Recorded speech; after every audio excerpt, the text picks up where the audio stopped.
Hi hello welcome to Vikta foods. ఇవాళ మనం తయారు చేసుకోబోయే రెసిపీ ఎగ్గు రొయ్యల కర్రీ.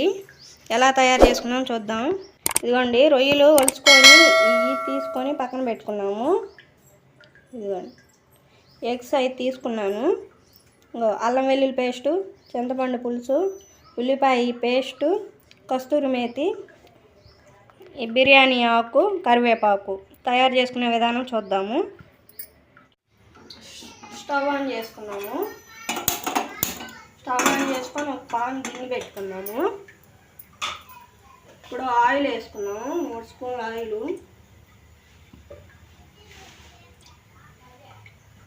ఇప్పుడు ఆయిల్ కాకాక బిర్యానీ ఆకు వేసుకోవాలండి.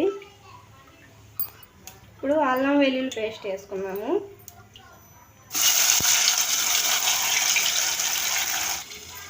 వేసుకొని కలపెట్టుకోవాలండి. ఉల్లిపాయ పేస్టు బాగా ఆగాలి.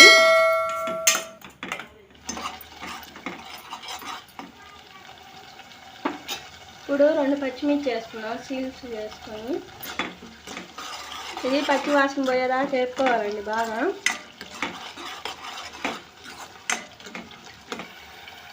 ఇప్పుడు కరివేపాకు వేసుకున్నాము 2 రెబ్బలు.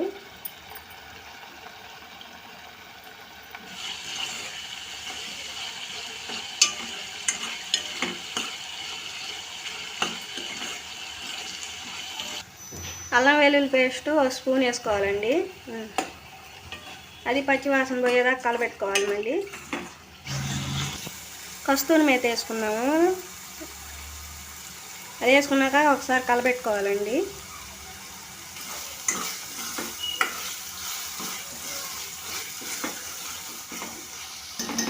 ఇప్పుడు రొయ్యలు వేసుకోవాలండి.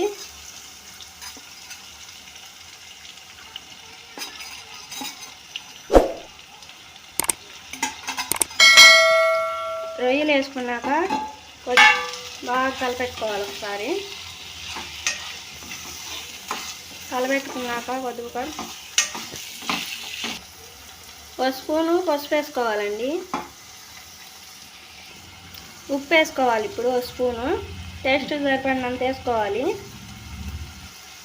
ఇప్పుడు ఒకసారి కలపెట్టుకోవాలి బాగా. ఫస్ట్ టైం మీరు మా వీడియో చూస్తున్నట్టయితే లైక్, షేర్, కామెంట్, సబ్స్క్రైబ్ చేయండి. బెల్ ఐకాన్ కొట్టండి. ఇప్పుడు ఒక 5 నిమిషాలు ప్లేట్ పెట్టి మగ్గనిచ్చుకున్నాము.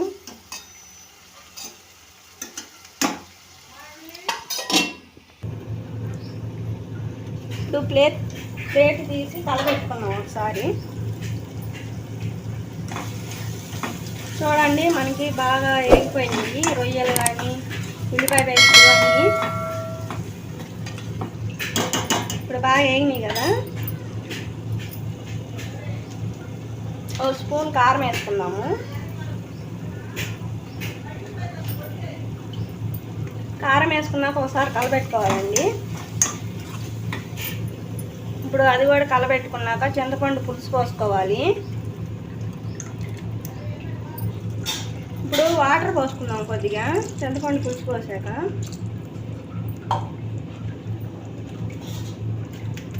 కొద్దిగా ధనియాల పొడి వేసుకున్నాము. ఇప్పుడు ఒకసారి కలపెట్టుకున్నామండి బాగా.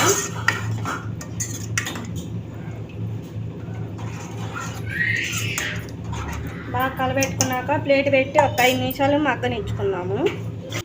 ప్లేట్ తీసి చూడండి ఎంత బాగా ఉడికినాయో. నూనె కూడా పైకి తేలింది. పులుసు బాగా మరిగింది. ఇగో రొయ్యలు కూడా బాగా ఉడికిపోయినాయండి. ఇదిగోండి రొయ్యలు. దీంట్లో ఇప్పుడు ఎగ్స్ వేసుకున్నాము. ఉడికించుకున్న ఎగ్స్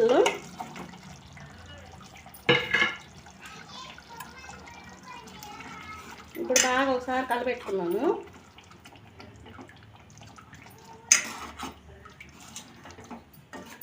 ఇప్పుడు ఇది కూడా ఒక 2 నిమిషాలు ఉడికించుకున్నాము. కొద్దిగా కొత్తిమీర వేసుకున్నాం. కొత్తిమీర వేసుకొని ఉడికించుకున్నాం. ప్లేట్ పెట్టుకొని ప్లేట్ తీసి ఒకసారి కలపెట్టుకున్నాం. చూడండి ఆయిల్ కూడా బాగా పైకి తేలింది, అంటే మనకి ఉడికిపోయినట్టు బాగా. ఒకసారి కలబెట్టుకున్నాము.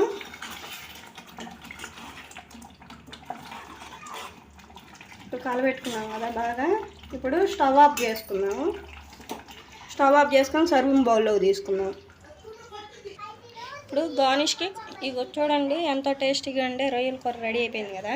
ఇప్పుడు కొద్దిగా గార్నిష్కి వేసుకుందాం కొత్తిమీర. ఫస్ట్ టైం మా వీడియో చూస్తున్నట్టయితే లైక్, షేర్, కామెంట్, సబ్స్క్రైబ్ చేయండి. బెల్ ఐకాన్ కొట్టండి. మా ఛానల్ తప్పకుండా ఫాలో అవ్వండి.